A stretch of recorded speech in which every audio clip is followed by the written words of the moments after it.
Welcome to MRR news. Palnadu జిల్లా దాచేపల్లి మండలం రామాపురం గ్రామంలో పర్యటించిన గురజాల శాసనసభ్యులు ఎరపతినేని శ్రీనివాసరావు కృష్ణానది ఒడ్డున ఉన్న రామాపురంలో భారీ వర్షాలకు పెద్ద ఎత్తున పంట నష్టం, ఆస్తి నష్టం, కొన్ని ఇళ్లు పూర్తిగా మునిగిపోవడంతో మీరు కోరుకున్న చోట 3 సెంట్లు ఇళ్ల స్థలం మంజూరు చేసి ప్రభుత్వమే దగ్గర ఉండి గృహ నిర్మాణం చేపట్టి కాలనీ నిర్మించి ఇస్తామని ఎమ్మెల్యే ఎరపతినేని శ్రీనివాసరావు హామీ ఇచ్చారు. 1994లో నింపటమోసారి ఎమ్మెల్యే అయిన తర్వాత ఇక్కడ ఇల్లు కట్టియడం జరిగింది. ఫ్లడ్స్ వచ్చినప్పుడల్లా వీళ్ళ ఇల్లు మునిగిపోవటం, వలలు కొట్టుకుపోవటం, జీవనోపాధి లేకుండా పోవటం, ఇల్లు ఖాళీ చేయాల్సిన పరిస్థితి కూడా ఇది రిపీట్గా వస్తూ ఉంది. సో నేను ఈ 30 సంవత్సరాల్లో చాలాసార్లు ఇలాంటి పరిస్థితి కూడా చూశాను. 14-19 తెలుగుదేశం అధికారులు ఉన్నప్పుడు వీళ్ళకి ఊరికి దగ్గరగా కూడా 50 కుటుంబాలకి పట్టాలు ఇచ్చారు. అయితే 19లో వైసీపీ ప్రభుత్వం వచ్చిన తర్వాత ఈ పట్టాలన్నీ కూడా క్యాన్సిల్ చేశారు. సో ప్రత్యామ్నాయం చూపించకుండా, ఇల్లు కట్టకుండా అదేవిధంగా ఉంచితే ఈరోజు మరలా ఈ వరద వల్ల ఈ 50 కుటుంబాలు కూడా ఇబ్బంది పడాల్సిన పరిస్థితి వస్తుంది. సో ఈరోజు మహిళలు ముఖ్యంగా వీళ్ళందరితో కూడా మాట్లాడినప్పుడు భవిష్యత్తులో ఇలాంటి పరిస్థితి వచ్చినప్పుడు ఇబ్బంది రాకుండా రామాపురం గ్రామానికి దగ్గరలో ఆ 50 కుటుంబాలకి ఇళ్ల స్థలాలు ఇచ్చి ఇల్లు కూడా కట్టేయమని అడిగారు.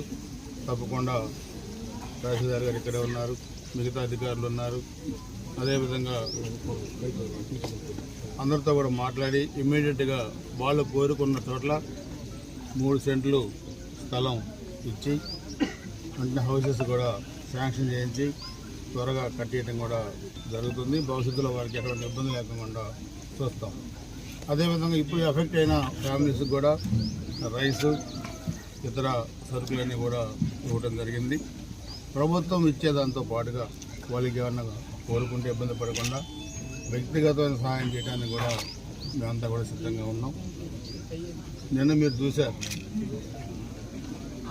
వరంగల్లు లైన్లో వెళ్లాల్సిన ట్రైన్స్ అక్కడ ట్రాక్ కొట్టకపోయి మొత్తం కూడా ఇబ్బంది వస్తే రైల్వే అధికారులందరూ ఇటు నడిపూడి మీద వాటిని డైవర్ట్ చేసి మన దగ్గర నుంచి పంపించారు.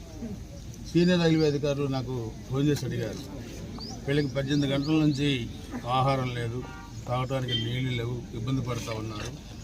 చాలామంది వాళ్ళు మన నియోజకవర్గం వాళ్ళు కాదు, మన జిల్లా వాళ్ళు కాదు, మన రాష్ట్రానికి చెందిన వాళ్ళు కాదు.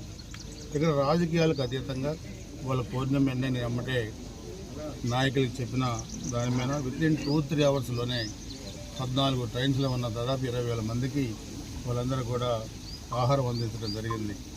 వెజిటబుల్ బిర్యానీ కానీ, అదేవిధంగా ఫ్రూట్స్ కానీ, బిస్కెట్ ప్యాకెట్స్ కానీ, అదే మజ్జిగ కానీ, వాటర్ కానీ అడిగిన వాళ్ళకి అడిగినట్లు కూడా ఇవ్వడం జరిగింది.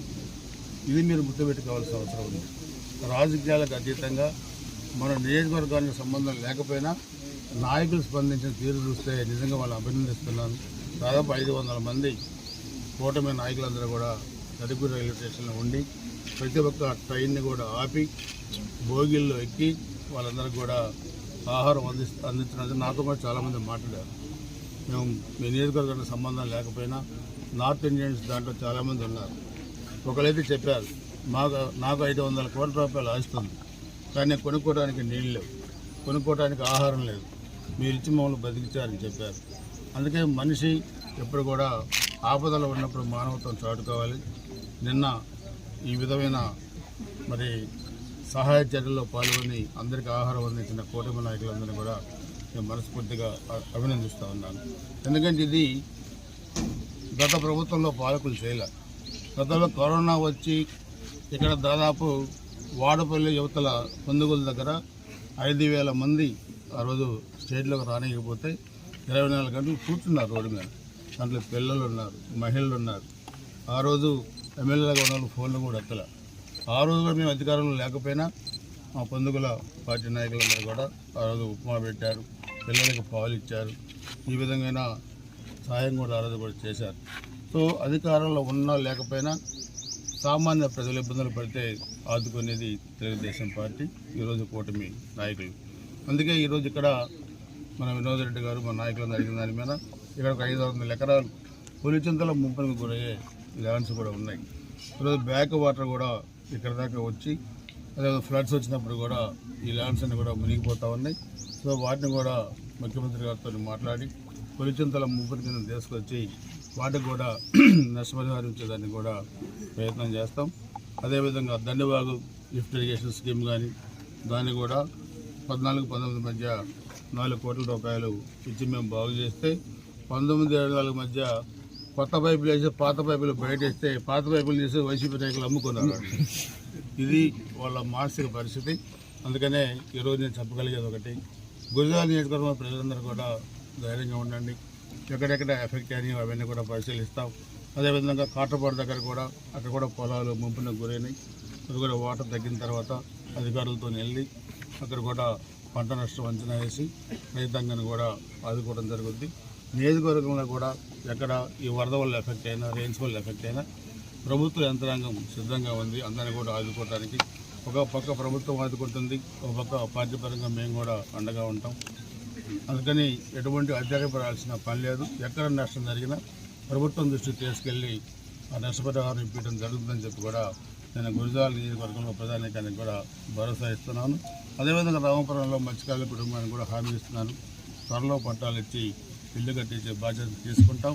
వాళ్ళకి 1-2 నెలలు వాళ్ళకి ఇంకా జీవనోపాధి ఇబ్బంది అయితే ప్రభుత్వంతో పాటు వ్యక్తిగతమైన సహాయం చేసి ఆ కుటుంబాలు కూడా ఆదుకోవడం